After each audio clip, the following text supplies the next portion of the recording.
and let us know what you would like us to talk about. That's because we're your news channel. And every morning at 6 a.m, it's breakfast on GB News.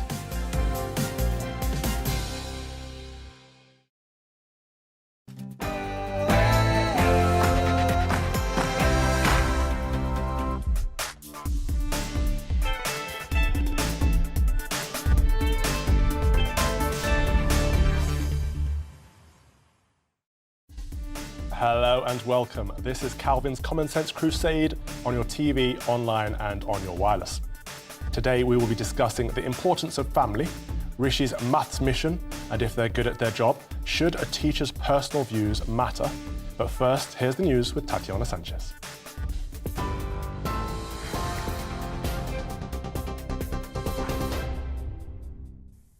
Calvin, thank you. Good afternoon. This is the latest from the GB newsroom. The Prime Minister has admitted the NHS is undeniably under enormous pressure. Despite this, Rishi Sunak told the BBC he has a renewed sense of confidence and optimism to get to grips with the ongoing crisis within the health service. Following emergency talks yesterday, he's calling on health leaders to take bold and radical action, saying a business-as-usual mindset won't fix the challenges. Health Minister Maria Caulfield told GB News the NHS is facing even more pressure this winter. We're seeing a twindemic of both COVID and flu. We're seeing over 50% increase in the number of patients in with flu at the moment. That has a knock-on effect if beds aren't available for A&E, which leads to the long waits which you describe, and then it has a knock-on effect on ambulances being stuck at A&E trying to unload their patients. The president of the Royal College of Nursing says the current crisis in A&E is much worse than before.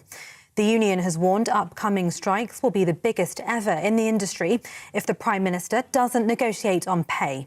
The RCN's General Secretary Pat Cullen has told Rishi Sunak to meet her halfway to ensure the industrial action this month doesn't go ahead.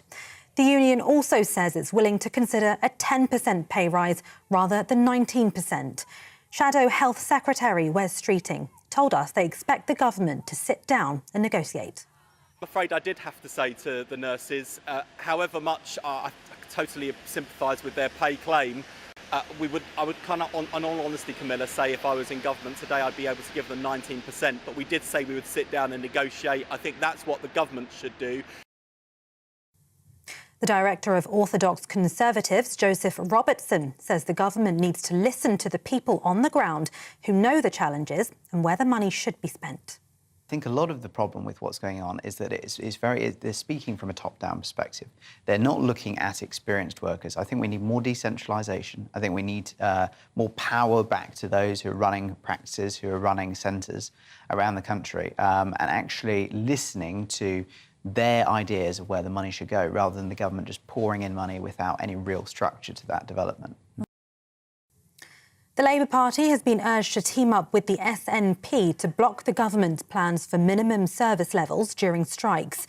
The SNP's Westminster has requested a meeting with Sir Keir Starmer to discuss policy proposals. The bill will be introduced in Parliament in the coming weeks to ensure vital public services maintain a basic function during strikes. Russia claims it's killed more than 600 Ukrainian soldiers in their temporary housing in eastern Ukraine. Its defence says the missile strike was revenge for Ukraine's attack on Russian barracks in a Moscow-controlled part of the Donetsk region. The bombing follows Russia ending its self-declared ceasefire in the country in honour of their Orthodox Christmas. Ukraine rejected that truce and shelling continued along the front line.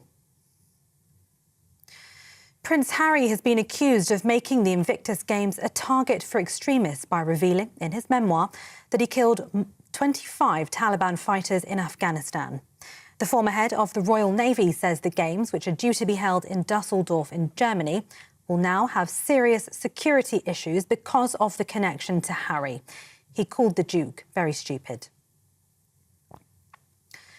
Well, King Charles has been seen out in public, smiling for the first time since details from his son, the Duke of Sussex's memoir emerged. The King stopped to interact with crowds as he arrived for a church service in Norfolk this morning.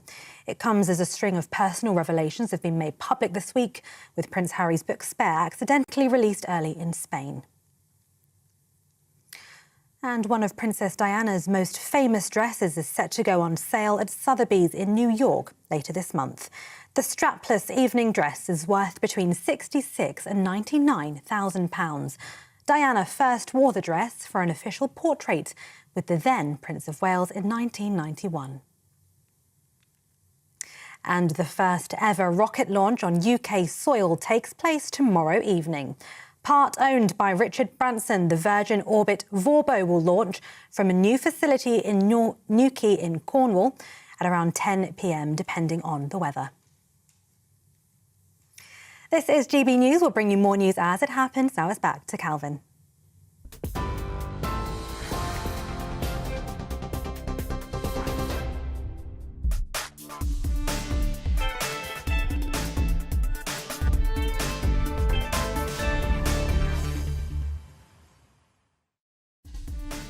Hello and welcome to the Common Sense Crusade with me, the Reverend Calvin Robinson. Here's what's coming up this afternoon. Rishi Sunak praised the importance of the family in his first major speech as PM this week, saying family is something politicians struggle to talk about, as he announced the rollout of family hubs to offer parents the support they need to raise a child. Then a teacher was forced to leave 2 schools after calling a transgender pupil a girl and then Mohammed a false prophet. It does raise the question, should a teacher's personal views matter? And the Prime Minister has said that he would like all students in England to study maths until the age of 18, saying the UK needed to reimagine its approach to numeracy, and added he wanted young people to have the necessary math skills and the confidence needed with their finances and things like mortgage deals. I'll be discussing the value of this in depth with Dr. David Starkey. And of course, you can join in any of our discussions by emailing gbviews@gbnews.uk or by tweeting us at gbnews. Deres Volt.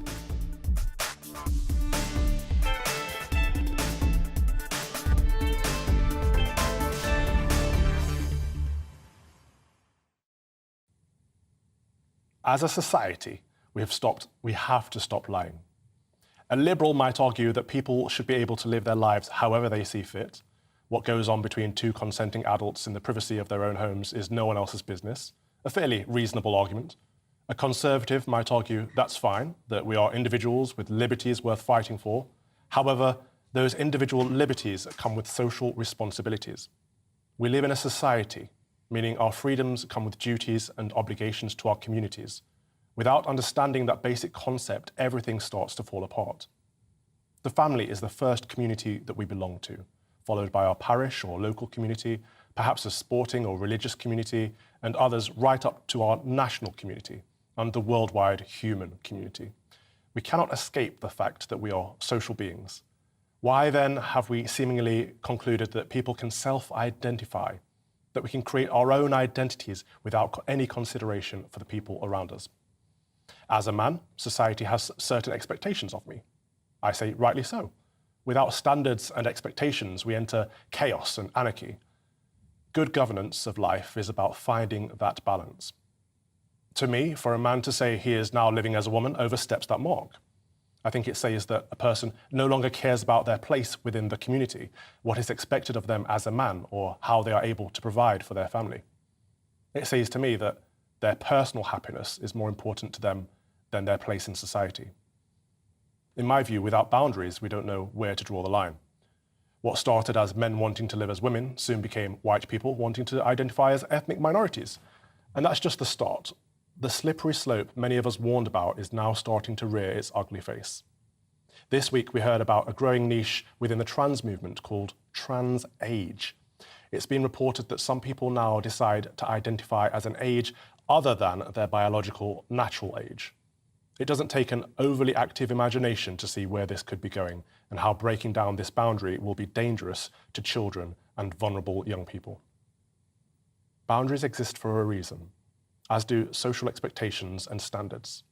If sticking to them and talking about them makes me a bigot, a transphobe, or any other derogatory insult, so be it. I will wear whatever label you throw at me. What I will not do anymore is go along with the lie. I don't think men can become women. White people cannot become black people. And most importantly, grown men cannot become young girls. Our immutable characteristics are nothing more than descriptors, and I think we have been placing far too much emphasis on them. Our identity is rooted in where we live, which communities we belong to, and our nationhood. These are more important because these are the things about ourselves that we choose and the things that unite us. I say it's time to stop conceding ground. If you go along with one delusion, what is to stop you from going along with all of them? Where is your red flag? Where is your line in the sand? Let's stop lying and instead stand for truth and unity.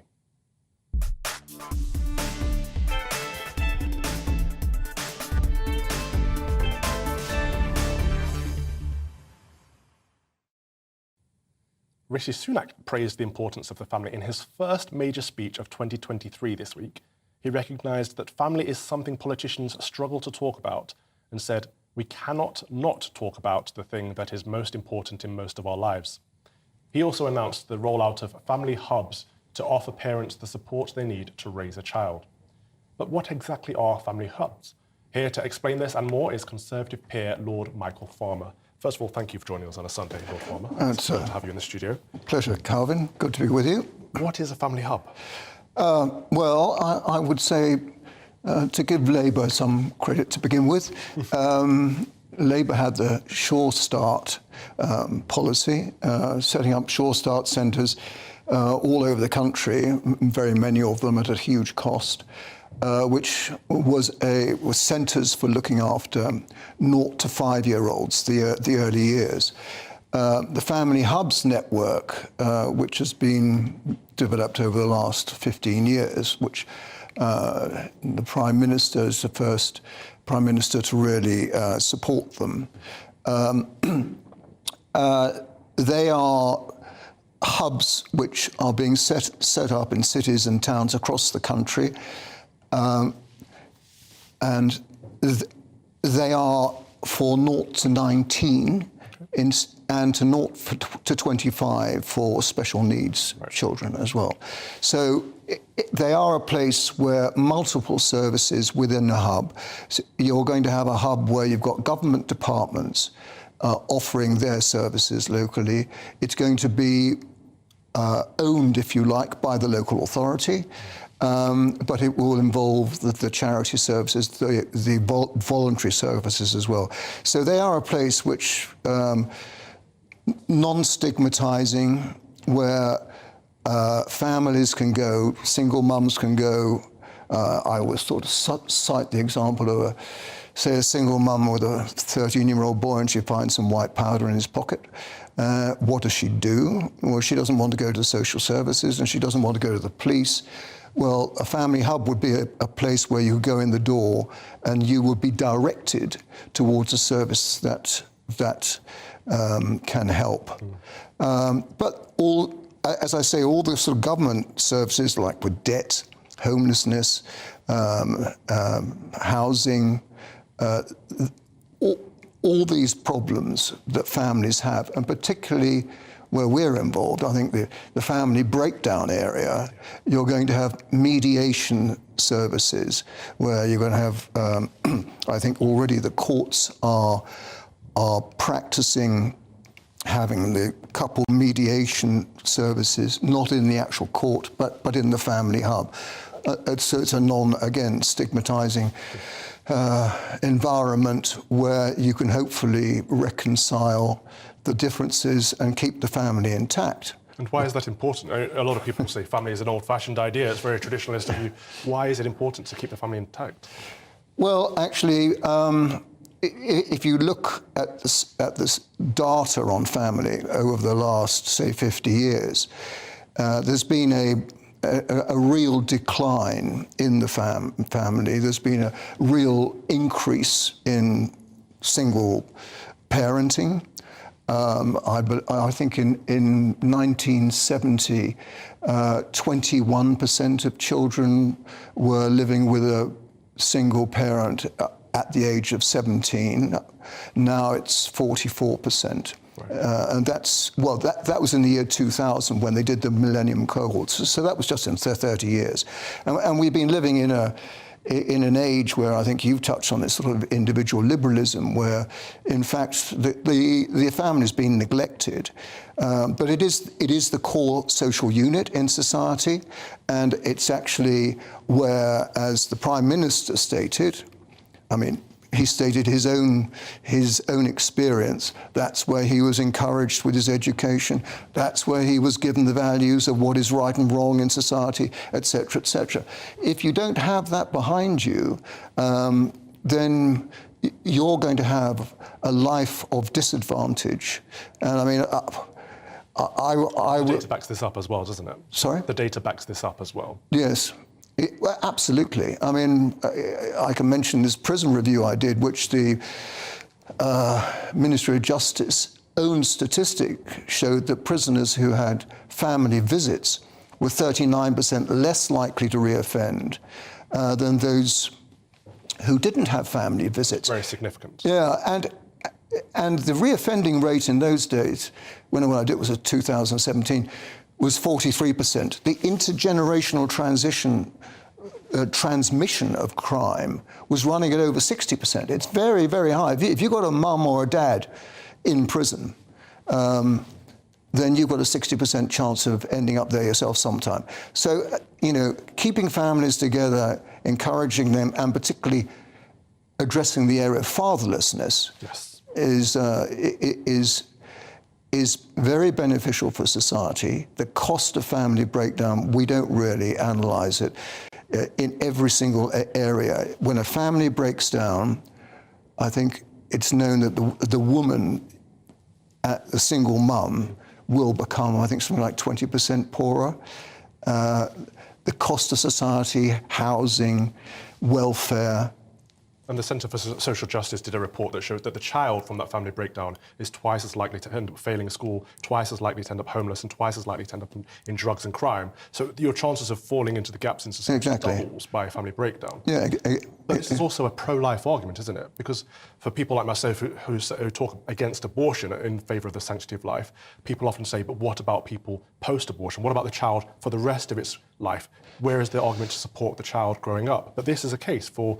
Family hubs are a case for that, just aren't they? Well, family hubs are there as prevention rather than cure. And I think government policies in many areas, health is one of them, but certainly with the family, that's what the family hub is there for. It's to prevent family breakdown. Up till now, we've just allowed it to happen. We haven't really paid any attention to it. But if you can stop it breaking down, you are actually being a great benefit to society. A cohesive family is going to be producing wealth. It's going to be producing stable citizens. A broken down family is going to be consuming wealth and actually producing unstable citizens. And it's not rocket science. So a family hub is really, right at the beginning, it's prevention. Yeah. And we haven't really paid attention to that before. And that's where Family Hubs is paying attention. And I think that's where the Prime Minister recognises that this is a policy which is important. Well, my friend Dame Rachel D'Souza, the Children's Commissioner, has also been talking about this and saying that every policy of government should have family at the core of it. They should be looking at family in every decision they make, in every law they make, rather than having an independent family unit. But I think these things have to come top down. And this is the first time a Prime Minister has made this his focus in a long, long time, isn't it?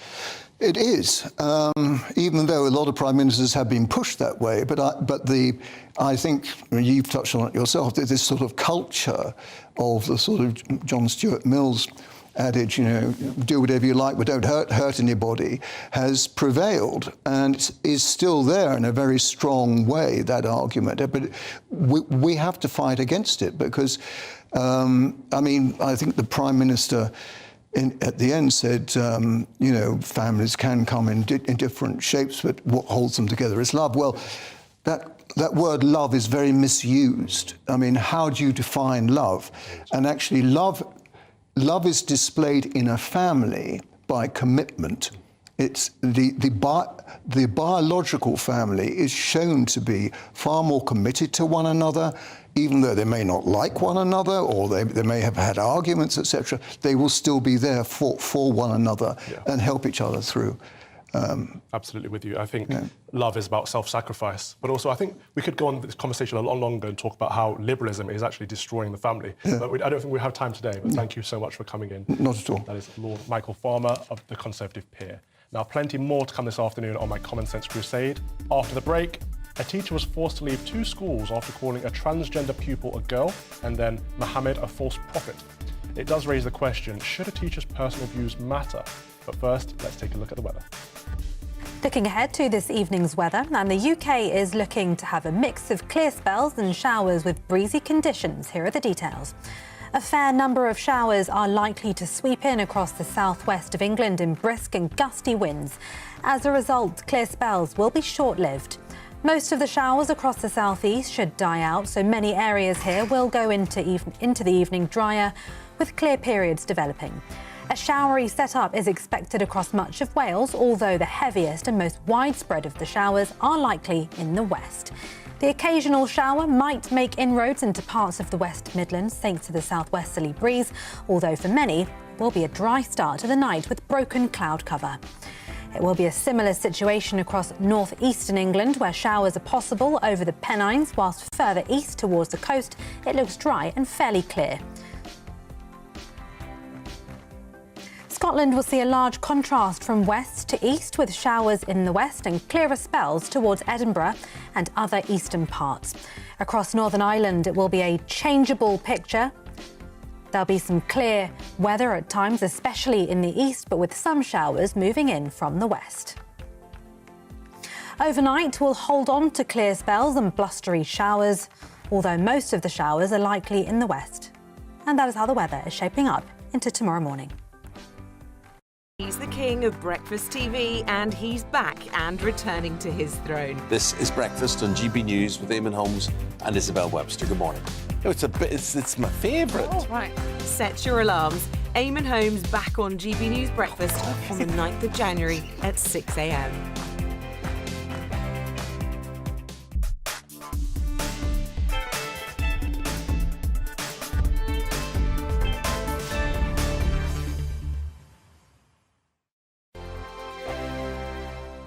Monday to Thursday, 9 p.m. till 11 p.m. Join me, Dan Wootton. I'll bring you the sharpest takes and hottest debates. Do you not believe in prison? I don't believe in prison. I'm completely stunned. I guarantee you there'll be no spin, no bias, no censorship. I actually was personally quite offended by it.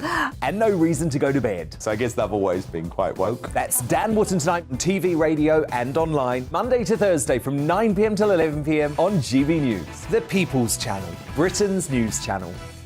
Every morning from 6 o'clock, we'll wake you up with GB News Breakfast with all the stories you didn't know from the night before. So whether it's serious news, entertainment, or your own views from all over our great nation, we're here to kick off your day with a smile. And the national media should be reflecting and reporting what's happening here. You will notice the northwestern accents. Whether you're with us on TV, radio, or online, every morning, it's breakfast from 6 a.m. Hope you can join us. Join me every Sunday at 6 p.m. for Gloria Meets. In exclusive interviews, I'll be finding out who our politicians really are and what they really think. It's something that you would never want anyone to suffer. I didn't know what channels there were. I didn't think I'd be believed. I must have weighed about 7 stone and I'm 5'8". My instincts was to sort of cover this up. I mean, clearly that was a mistake. Join me every Sunday at 6 p.m. on GB News, the People's Channel, Britain's news channel. Hello there, it's Eamon Holmes here from Breakfast on GB News. We're not just on your television and your screens, you know. We're on DAB plus digital radio, so you can listen to your favourite shows on the move. If you've not yet listened to GB News Radio, it's very simple. We're on your radio player and tune-in apps, on your smart speaker, phone or tablet, or online at gbnews.uk. Take us with you wherever you go. GB News Radio. You never have to miss a moment of the People's Channel. My name's Tom Harwood and join me 9:30 a.m. every weekday for The Briefing, your one-stop shop for everything you need to know about what's going on in politics today. I wonder if this is a deal that might need to be like the biscuits in this factory, twice baked. Is there not an opportunity here to win out against the extremes? Tom Harwood, GB News. What are you going to do about it? Things should have been done differently, and they certainly are being done differently. Don't miss it. The Briefing with me, Tom Harwood, 9:30 Monday to Friday on GB News. Hello, I'm Simon Evans. Join me on GB News for Headliners at 11 p.m, where I'll be joined by two of the country's top comedians as we take a look at tomorrow's newspapers tonight. If it's a big story, we'll be covering it, I guarantee, but we'll also have some fun along the way. That's GB News headliners at 11 p.m. We won't put you to sleep, unlike some of the other paper review shows out there. So join us, 11 p.m, 7 nights a week.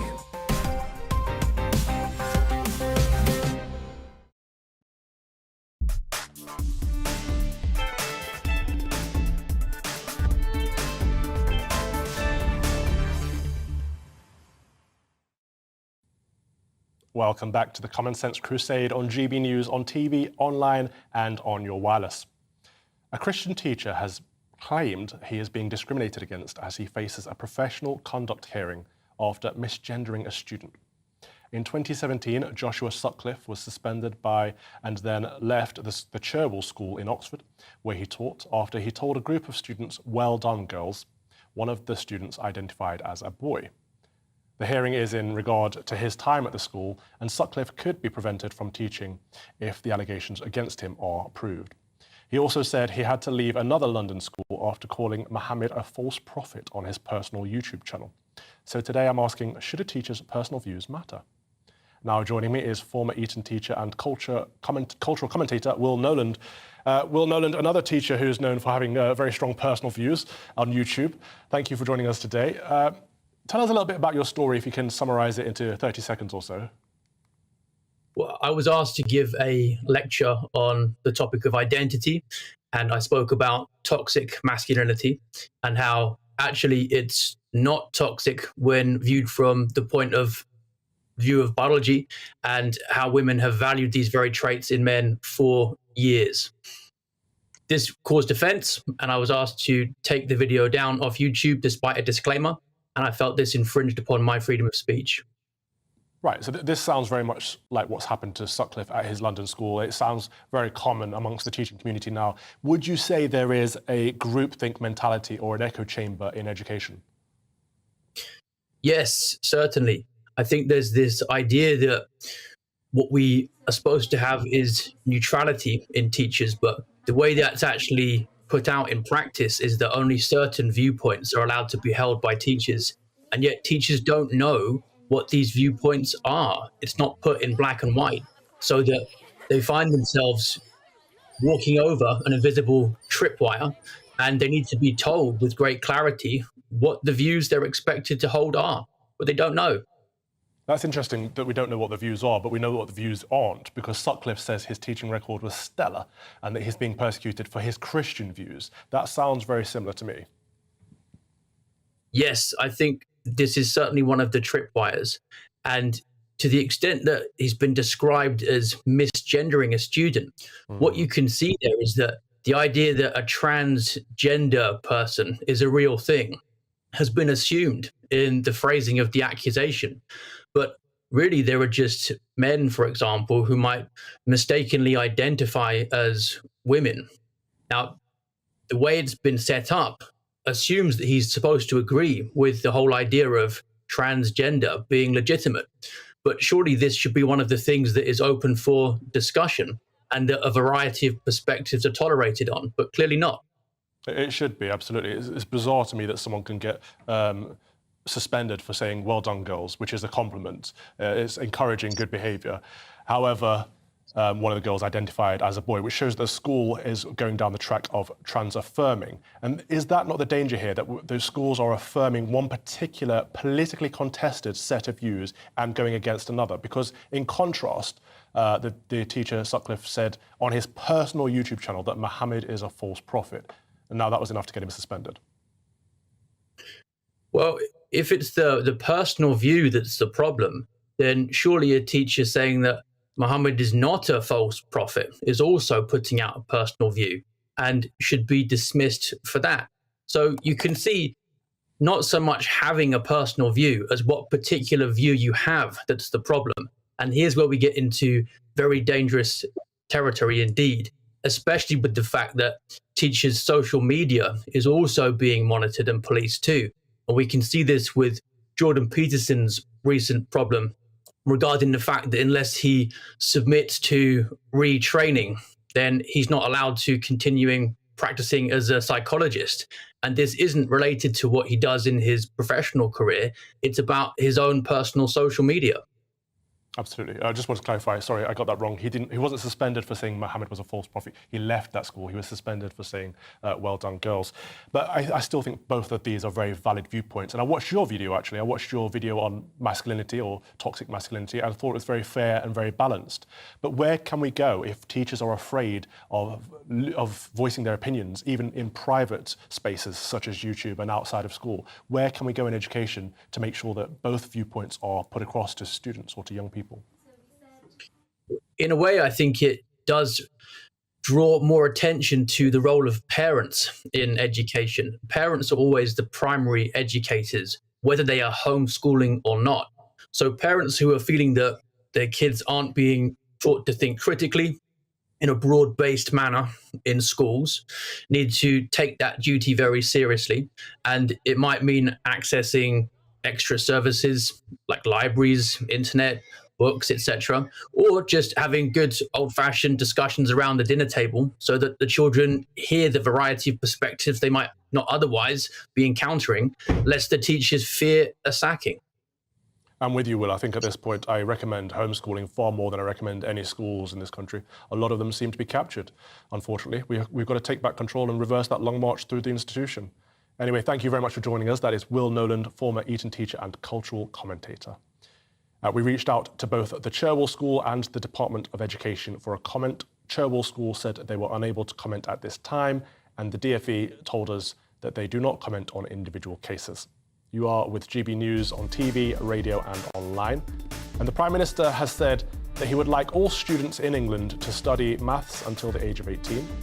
Rishi Sunak says the UK needs to reimagine its approach to numeracy and added he wanted young people to have the necessary math skills to feel confident with their finances and things like mortgage deals. Now it's time for a check on those news headlines with Tatiana Sanchez.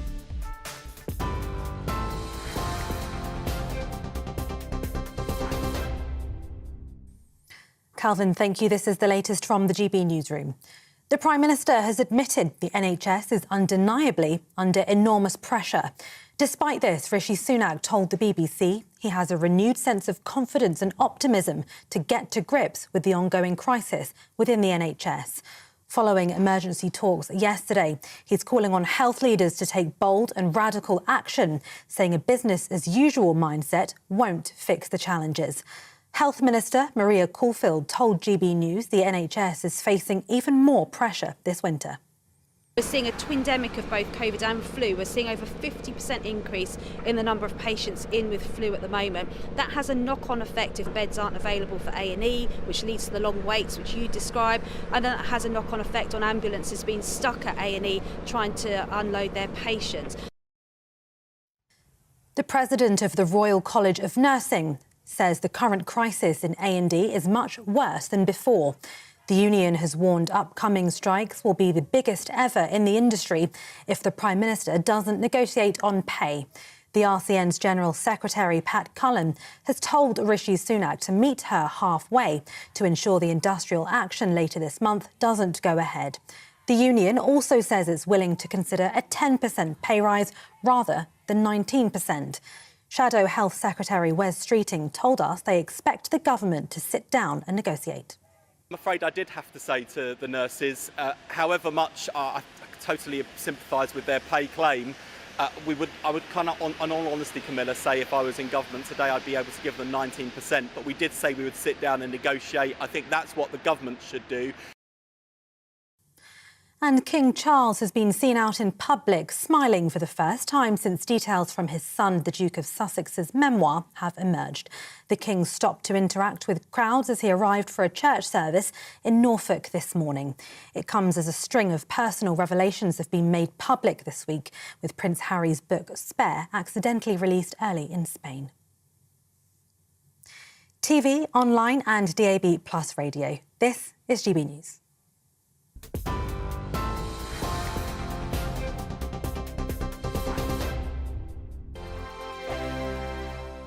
Monday to Thursday nights on GB News. At 6, it's Deems & Co. 7 o'clock, Farage. At 8, join Mark Stein. And at 9, Dan Wootton Tonight, followed by Headliners. On TV, radio and online, this is GB News. We are GB News, the People's Channel. Why not take us home with you by visiting the GB News shop at gbnews.store. You'll find all the official merchandise, a really good present actually for yourself, your friends or your family. We ship across the UK mainland at no extra cost. GB News, the People's Channel. Here on GB News Live, we'll be keeping you in the picture, finding out what's happening across the country and finding out why it matters to you. We'll have the facts fast with our team of reporters and specialist correspondents. Wherever it's happening, we'll be there from 12 noon on TV, radio and online. GB News, the People's Channel, Britain's news channel. Monday to Thursday on GB News, it's Bev Turner Today from 10 a.m. We're going to be here for you, our GB News family, to keep you up to date, but also make you smile. The guy went from puberty to adultery. And I can't wait to bring a few of my own opinions. I have no time for cultural totalitarianism. We'll engage in passionate, but always polite debate, with your thoughts and opinions at the centre of it all. Only on GB News, the People's Channel, Britain's news channel. Hi there, it's Stephen and Anne. At breakfast from 6 a.m, you'll always be caught up with everything you need to know, the latest headlines, opinions and debates. We'll bring you the good news and the bad, but most of all, we're here for you. Remember, send in your views and let us know what you would like us to talk about. That's because we're your news channel. And every morning at 6 a.m, it's breakfast on GB News.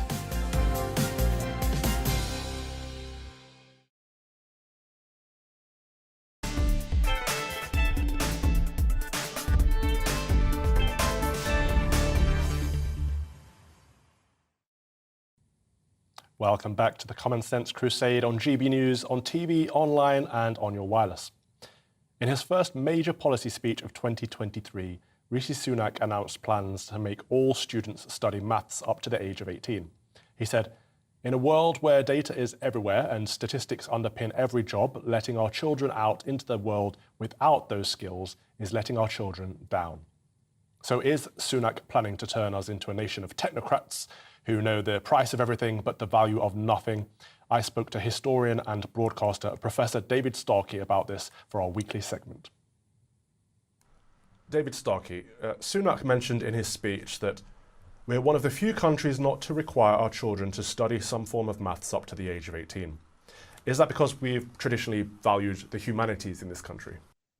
No, I think it's because we have a different way of organizing education. We specialize earlier. The myth that's underlying Sunak's remarks is that because we have specialists in the sixth form, that's to say, you tend to do arts or you tend to do sciences, somehow our children are missing out on a broad education. There's no evidence of this at all. What Sunak should be talking about is serious maths at the beginning of school. It's not really maths, it's arithmetic. It's just familiarizing people with the basics of numeracy, what numbers mean, what percentages mean, how to multiply, divide, and whatever. That's what you need. That enables you to do interest rates. That enables you to manage your mortgage. That enables you to manage your finances. It also actually, and this is very important, Calvin, you can't do history without a sense of number.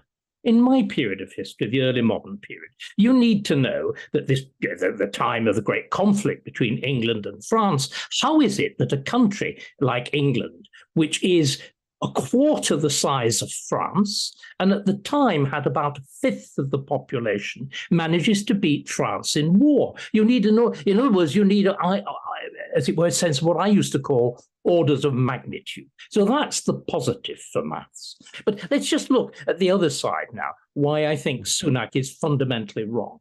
If you wanted a reason why Sunak was wrong, you'd only got to listen to Sunak and you'd got to look at him. Have you ever seen a drearier, worse formed, worse delivered, clumsy speech? And isn't it clear? And I'm a Conservative. I'm a member of the Conservative Party. Poor Sunak writes to me these pathetic letters by email begging me to give money to the party, which I steadfastly at the moment refuse to do, because he's a staff officer. He's not a general. There's no flair. There's no gift of language. Nobody would ever follow Sunak into battle, not even into battle in the House of Commons. It's why he's got such a problem in managing the party, because there's no gift. There's no flair. But I think there's another thing, Calvin, that we should be talking about. And let's have a serious debate on this. It's not only that Sunak's speech shows why he was so misguided, so fundamentally wrong. It's the fact that we've actually had an experiment in being governed by mathematics. It's called lockdown. The entire arguments about lockdown were pseudo-mathematical. They were based on mathematical modeling, immensely elaborate computer programs into which highly speculative notions are put at one end and mysteriously accurate predictions come out at the other. It's juju. Similarly, we are the extraordinary mismanagement of our finances depends on wildly complicated mathematical formulae. The whole business of quantitative easing could only be dreamed up by a financial elite, which is essentially mathematically trained and plays with mathematical formulae. The trouble is, of course, maths doesn't give you, you know this, I know this, that famous remark, which I think you actually used in your introduction, the price of everything, the value of nothing. It doesn't give you that sense of value. It doesn't give you that sense of balance. Because, of course, although the physical world is mathematical, the entire physical world is mathematical, human beings aren't. We don't behave predictably. And if the attempt at managing human beings by mathematics, there's only one way you can do it. It's by the concentration camp. There's never been a clearer example of the use of maths in government than Eichmann and the concentration camp. I wouldn't go that far, but I do see similarities in the problem we're facing today, in that the government seems to measure our value based on the GDP. The GDP of the country seems to be the most important measure of our success as a country. And I think there are so many more variables at play that they need to be looking at. But what about the humanities? Have we devalued by frivolous courses in gender studies, etc.? How do we save the humanities, and do we need a return to the classical education? Are the humanities savable, Cal? I mean, this is the terrifying problem, isn't it? That they seem to be embarking on a program of self-destruction. I mean, all decent historians now, or almost all, are either retired. In other words, they're not subject to, just talking for my own discipline, they're not subject to the constraints of current employment, or they're outside the universities. You know, David Abulafia, on the one hand, is somebody who's retired, and Andrew Roberts on the other is somebody who's never held a university job. Someone like me got out just in time. There is this terrifying sense that the humanities, because of the takeover of the whole of this sub-Marxism, this new Marxism, they're intent on self-destruction.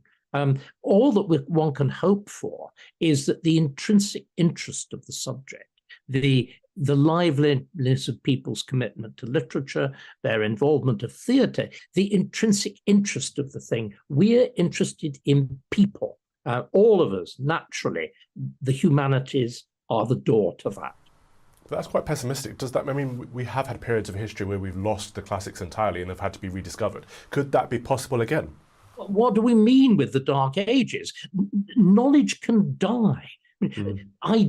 People have this notion that ideas just, well, they're like Plato. They imagine ideas just dwell around there. Ideas are there.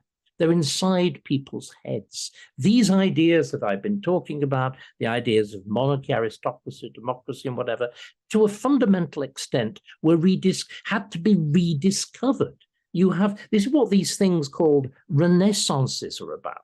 Remember, and didn't tell you, Calvin, but I can just use it as that phrase. Remember, underlying our civilization is a past great civilization, the civilization of Greece and Rome, the thing that produced those sculptures that we're arguing about now at the center of the British Museum's collection. And the astonishing achievements of that civilization, built, though it was, of course, on the foulest forms of conquest and slavery, they underpin our civilization, and we lost them.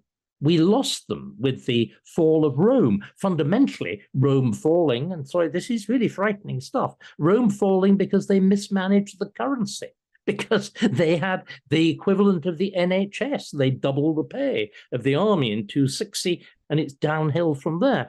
But with the fall of Rome, you lose knowledge. That knowledge then has to be painstakingly preserved, rediscovered, translated, re-understood, communicated by new education. That's what we mean when we talk about the Renaissance in the Carolingian period, when we talk, in other words, about 800, when we talk about the 12th century Renaissance. That's the thing that happens at the beginning of our own monarchy after the Norman conquest, when above all, we talk about what happens in the Renaissance of the 15th and 16th century, the period that I've devoted my life to studying. That's this sudden, extraordinary re-engagement, rediscovery with old books, the marvelous phrase of Geoffrey Chaucer at the beginning of it all, old books from which new learning springs, the old fertilizing the new.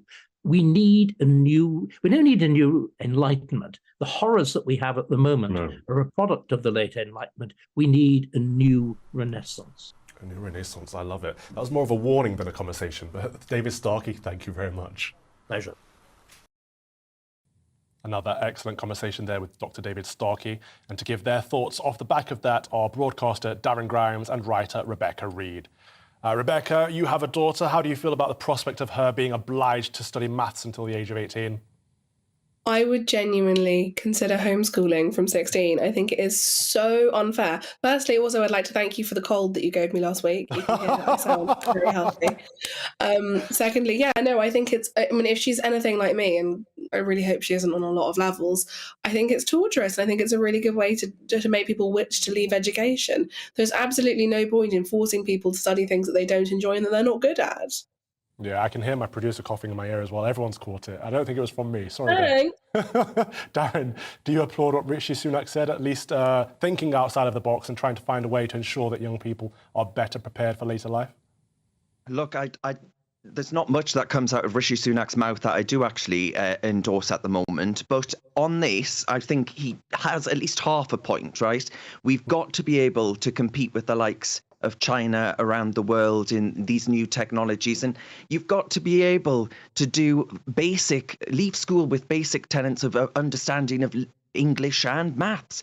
And we have people in this country that are leaving school without either of those things. That surely cannot be right in the world's 5th or 6th largest economy. So I think he does have a point. Whether or not actually, everyone's going to enjoy this, that's another conversation altogether. I'm not sure you go to school to enjoy it though, Calvin. Some things in life seem unfair, maybe are unfair, but that's life. And I think fundamentally we've got to remind our young people of that message. Well, thank you. I couldn't disagree more, Darren. I feel like school learning is like the greatest joy in life. Like there's some of the happiest times of my life was when I was doing A-levels and I was doing English and history and drama and religious studies. So I could just literally learn incredible, like Thomas Aquinas and Chekhov. Why would you not want people to have 2 years of their life where they're just saturated in the incredible things that you can learn about in this world? But I do agree with you. It's kind of laughable that anybody leave school unable. It's not laughable. It's very sad people leave school unable to read and write. And the idea that people are leaving school illiterate and we're like, still 18. What about being able to read at 11 would be a great new goal. But this is it, isn't it? Is this not too little too late? Should we not, Darren, be looking at changing numeracy skills earlier on in primary school? It's too little too late to say until 18 you have to catch up. Well, I mean, we're filling the curriculum with more and more whackery and wokery over actually focusing on, English and maths. So I think actually you could just rework the curriculum to actually ensure that, activist teachers can't be waxing lyrical about things that just don't matter during our PCHE lessons or whatever they call it these days. I actually think a fundamental rethink of the way in which, of what we do include on that curriculum, and you know this, Calvin, better than I do, is the way to go about it. But if English and maths, later until 18 is the way in which other countries around the world are doing it, and we can actually learn from them about how we better upskill our population, I'm all for hearing the evidence on that, Calvin. Yeah, well, stay where you are because we're going to stick with you guys, but move on to another debate. And as a segue, Rebecca, I thought you'd be here. I got this as a late Christmas present for your daughter, so I'll pass it on to you when you come next on Tuesday. But a Church of England vicar, the Reverend Bingo Allison, identifies as non-binary. It emerged this week. Bingo said, "I properly felt God was guiding me into this new truth about myself." Justin Welby, the Archbishop of Canterbury, also recently endorsed Church of England school guidance, which includes a section that says students will be supported to accept their own gender identity. The statement is in reference to primary schools and so applies to children as young as 5. The Church of England denies that their guidance calls for children to be affirmed if they identify as transgender. So is the established church losing its way and straying from its traditional beliefs about gender, or is it keeping up with the times? Still with me is broadcaster Darren Grimes and writer Rebecca Reed. So I'll start off with you, Rebecca. What do you make of it? I mean, it's difficult, isn't it? Because you never want to impugn what somebody else feels they're being called to do spiritually, and it's not really for me to say God didn't say that to you. It does feel uncomfortable, and it does feel out of step with my very traditional experience of the church. However, I don't think it can be a bad thing that they're trying to be accepting, and they're trying to be responsible, and they're trying to be modern. But ultimately, the real problem is that I'm not sure the Bible really addressed much to do with trans issues, because I'm not sure that many people were dealing with trans issues at the time. Okay, Darren, the Bible doesn't really address trans issues. I've got my Bible right here. Let me go to Genesis. Does it? I'm sorry, if I'm wrong, I'm wrong. So God created man in his own image. In the image of God, he created him. Male and female created them. I mean, that seems quite straightforward to me, Darren. Absolutely. I mean, we know that God creates male and female as an actual key tenet, right, of traditional beliefs of Christianity. I think to say that you no longer care about such beliefs is actually to abandon the Church of England to become utterly irrelevant. It's just another part, if you ask me, and this whole show, Calvin, has been about the slow march through our institutions, right? It's part of our nation's cultural and social inheritance, and it's been corrupted, in my view, by the absolute remorseless poison that is identity-based politics. The Church of England should say it has absolutely nothing to do with that. I mean, ask yourself this, Calvin, right? Does Archbishop Welby really reckon that in pandering to those like this Bingo individual, that they're actually going to bring a new woke audience to the Church of England? These are the kind of people that would quite like to do away with the nuclear family, with the state, with key pillars of our societies. And I think to indulge them is to indulge a new intolerance, not to do away with intolerance in wider society. But that's it, isn't it? It's diversity, inclusion and equality. It's DIE. It's the acronym that actually forces institutions to die because they're bending to societal norms and modern values rather than sticking to what they know to be true. Rebecca, I understand what you say about trying to be modern, but can the church ever really, and should it ever really, be modern? So when I was at university, there was a church in Bristol which had a sign outside which said, I'll get the wording wrong, but it said something along the lines of, "We want you to know that you're welcome regardless of your sexuality, gender," and they listed everything. And I became very estranged from my faith because I was in a polyamorous relationship and I was having a lot of sex and I wanted to be able to do those things. And therefore I felt like it was one or the other. Therefore, I had no place in church, no place having a relationship with God. And actually, that church in Bristol made me feel like it was okay to want to try to explore both. And so I think you can run the risk of completely cutting people off on the basis that they don't follow every tenet of the Bible, feeling unwelcome. And I wouldn't want that. I think a lot of churches would say, if you're gay, be here, and that's between you and God, but don't not come every Sunday because of that. And I think that's got to be a good thing, right? Well, can I put that back to you, Darren, because you identify as a Christian and as gay. I'm saying identify, you are these things. Now, surely a church should be recognising that certain things are to be strived for and certain things are to be avoided, and that you can include people and say, you're welcome to come as you are, but expect to change. Is that not the difference? Well, I think actually if you look at the way in which younger people are coming through to the church, and there are actual statistics which might surprise some viewers that show, especially when it comes to higher Anglican churches, there's been an uptick in people that have been wanting to come to these places for that rich inheritance that we have in these places. And I think that actually comes down, Calvin, to people seeking to belong to something that's bigger than themselves, right? Away from the modern day culture wars, a sort of narcissistic identity politics, and so on and so forth. But if the church seeks to imitate, Calvin, seeks to imitate the world of Twitter and the West's new craven pursuit of a focus on issues that simply don't matter in life. I mean, Rebecca mentioned earlier, I don't think the Bible addresses... But I'm out of time, Darren. Sorry about that. That's Rebecca Reid, writer, and Darren Grimes, broadcaster. Thank you both so much for your time. We reached out to the Church of England for a comment. A spokesman said, "It is a huge privilege and responsibility to provide the education of children in our schools. We believe everyone is made in the image of God, whatever their background, age, ethnicity, gender, or sexual orientation." Each week on this show, we like to end with a closing prayer, and today we celebrate the Epiphany, or the manifestation of Christ to the Gentiles. So here is today's collect. O God, who by the leading of a star didst manifest thy only begotten Son to the Gentiles, mercifully grant that we, which know thee now by faith, may after this life have the fruition of thy glorious Godhead. Through Jesus Christ our Lord. Amen. Thank you very much for watching Common Sense Crusade with me, the Reverend Calvin Robinson. I'll be back with you next Sunday at 3 p.m. Here's Nat Akoya. God bless. Looking ahead to this evening's weather, and the UK is looking to have a mix of clear spells and showers with breezy conditions. Here are the details. A fair number of showers are likely to sweep in across the southwest of England in brisk and gusty winds. As a result, clear spells will be short-lived. Most of the showers across the southeast should die out, so many areas here will go into the evening drier, with clear periods developing. A showery setup is expected across much of Wales, although the heaviest and most widespread of the showers are likely in the west. The occasional shower might make inroads into parts of the West Midlands thanks to the southwesterly breeze, although for many will be a dry start to the night with broken cloud cover. It will be a similar situation across northeastern England, where showers are possible over the Pennines, whilst further east towards the coast it looks dry and fairly clear.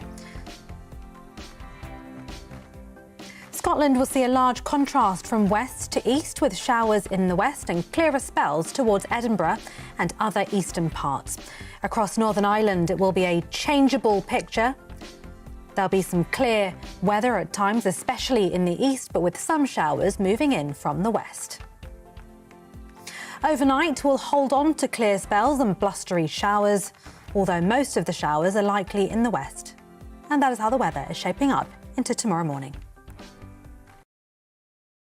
Join me every Sunday at 6 p.m. for Gloria Meets. In exclusive interviews, I'll be finding out who our politicians really are and what they really think. It's something that you would never want anyone to suffer. I didn't know what channels there were. I didn't think I'd be believed. I must have weighed about 7 stone and I'm 5'8". My instincts was to sort of cover this up. I mean, clearly that was a mistake. Join me every Sunday at 6 p.m. on GB News, the People's Channel, Britain's news channel.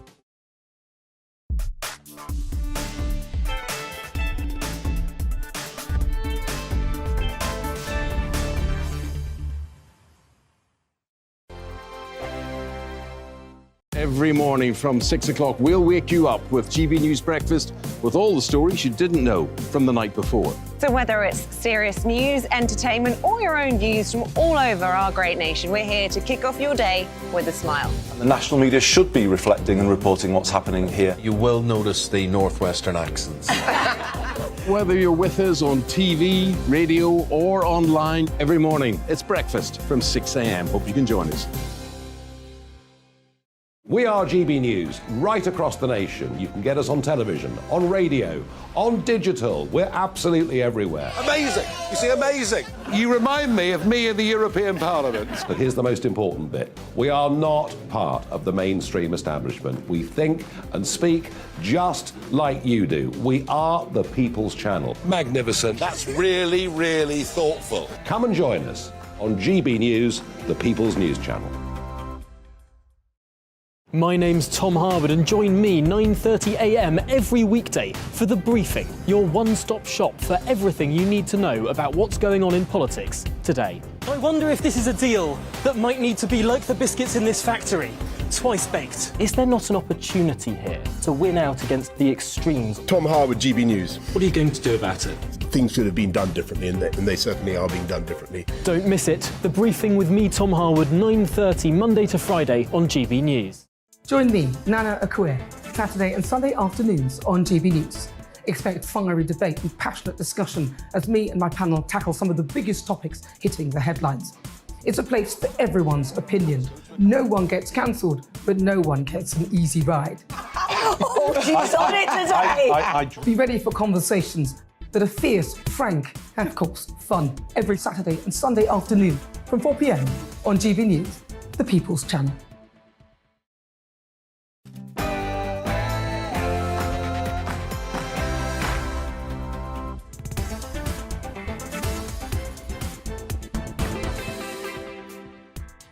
Hello, good afternoon and welcome. This is GB News on TV, online and on digital radio. I'm Nana Akue, and for the next 2 hours, me and my panel will be taking on some of the big topics hitting the headlines right now. This show is all about opinion. It's mine, it's theirs, and of course it's yours. We'll be debating, discussing, and at times we will disagree, but no one will be cancelled. So joining me today is